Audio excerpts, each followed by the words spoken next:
What's going on, workforce? Bryan here, and today we have a weird discussion topic, and it's that in which that you have this concept of the creator economy that's on YouTube and Twitch, and then you have the business economy in the sense of like Yoshi-P and FanFest and the live letters. You have various different ways in which information has been communicated to us over the past, magazines and then the web, and now essentially YouTube and social media. And what happened yesterday was EA fired 4% of their workforce, 350 people that all kind of relate to kind of the marketing and PR teams, with some people like in Russia and Japan. And honestly, like, this really frustrated me. This really upset me. I was like, ugh. And then I go and kind of look into it and I think a little bit about it. And it's like, well, why the PR and marketing teams? And two things that have kind of happened this year with them, you have Anthem and you have Apex Legends. And then also what's been happening, you see Activision laying off 8% of its workforce.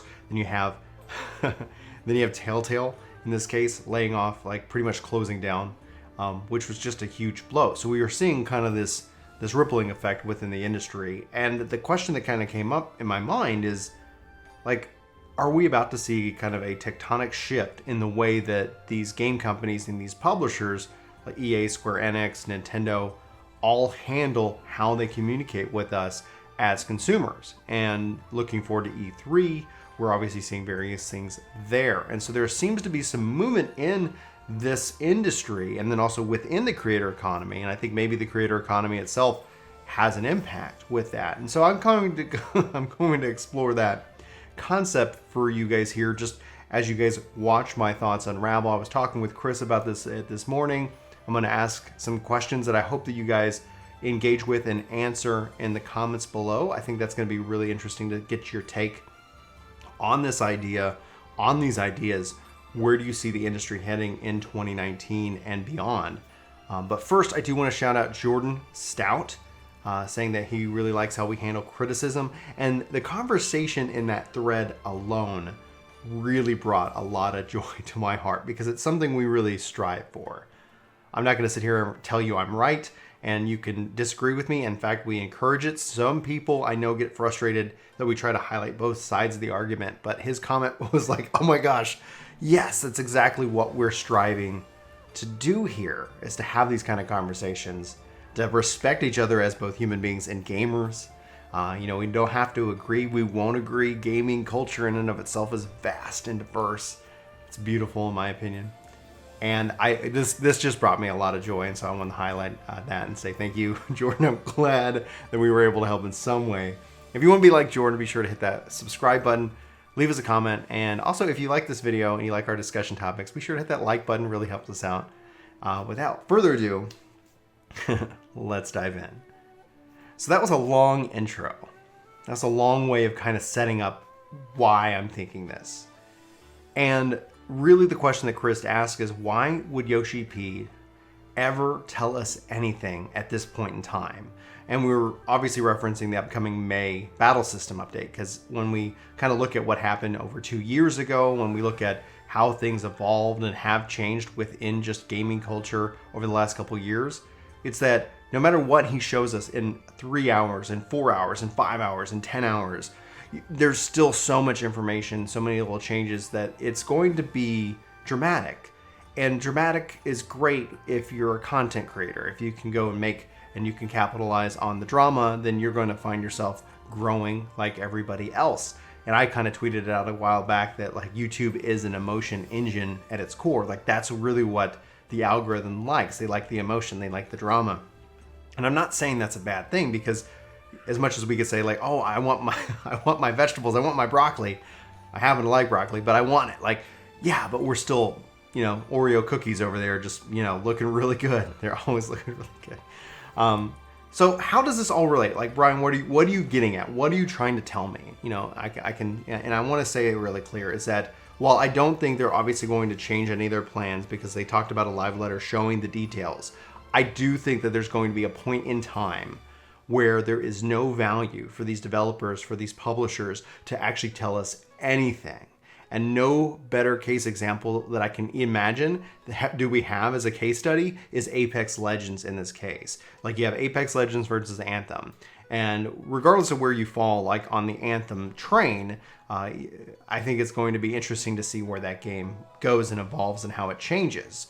I've personally been enjoying my time with it, but I also experience Anthem and other games kind of in, like if you look at a week, it kind of changes out. So where I fall in that category is that Anthem, we knew about it going forward. The developers were very open and upfront. They did not deliver on what was expected or promised from various people. Depends on really what your perspective is there. But Apex we knew nothing about, and they just literally dropped it on us day one. Now we have EA again laying off those the PR marketing teams for that perspective. Does it make sense? Is the industry telling them that it's better because of how creators and how people respond to these things differently, especially in EA's case, to not tell us anything and then just release it onto the world? We know we're going to get a FIFA. We know we're going to get these serialized, IP properties. Same thing kind of goes with Activision. Does it make sense to tell us about Diablo 4, or does it just make sense just to give us Diablo 4? No matter what they do, there's going to be that expectation, and there's a risk versus reward here for sure. So how does this even relate to the world of Final Fantasy XIV?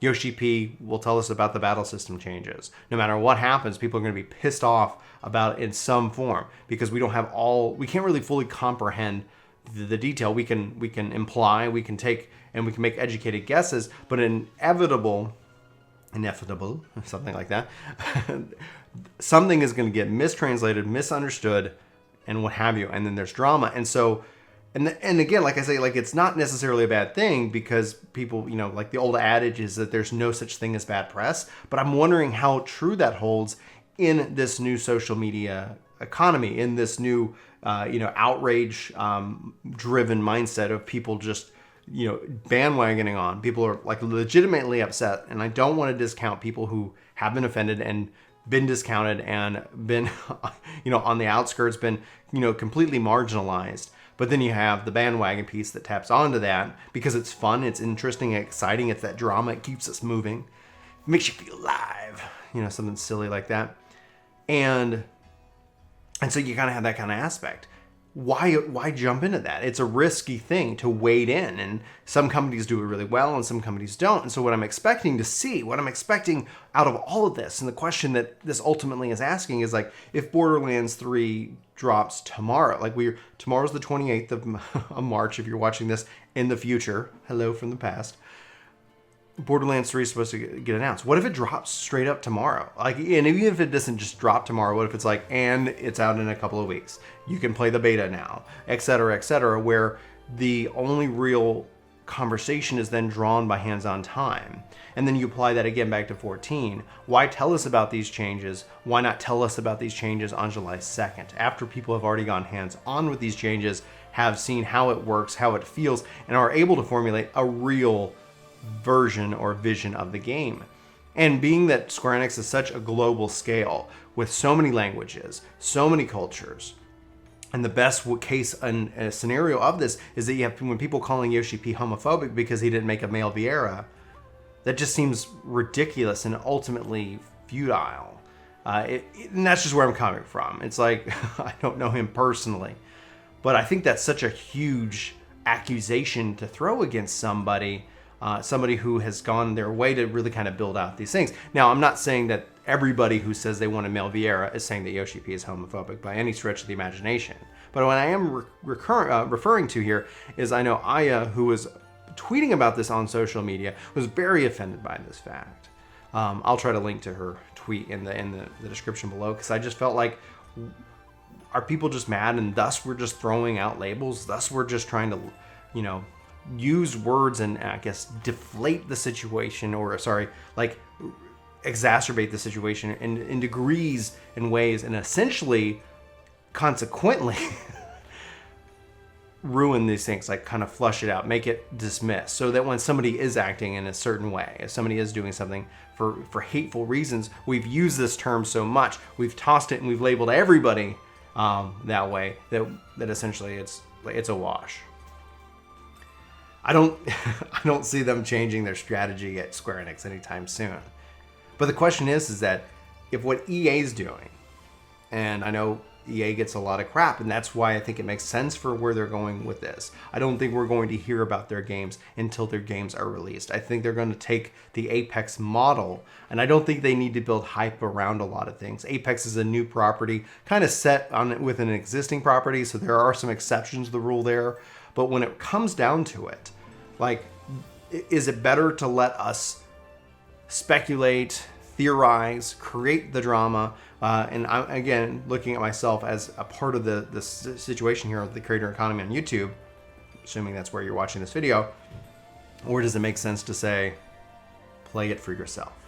You know, and then essentially, like, team up with then the creator economy. I don't see this as a video in which the creator economy is going away. I see it where it's a tectonic shift in how these game companies deliver to us, because the expectations of gamers and the reality of game development are often two things that don't align up. And when they do, when all of this comes together, because there are exceptions to the rule, I mean, it is mind-blowing. Like, you have these great moments in gaming history, but they don't happen all the time. And when they do happen, you can kind of mark it on the calendar. You can really say, like, wow, everything came together. That was such an amazing experience.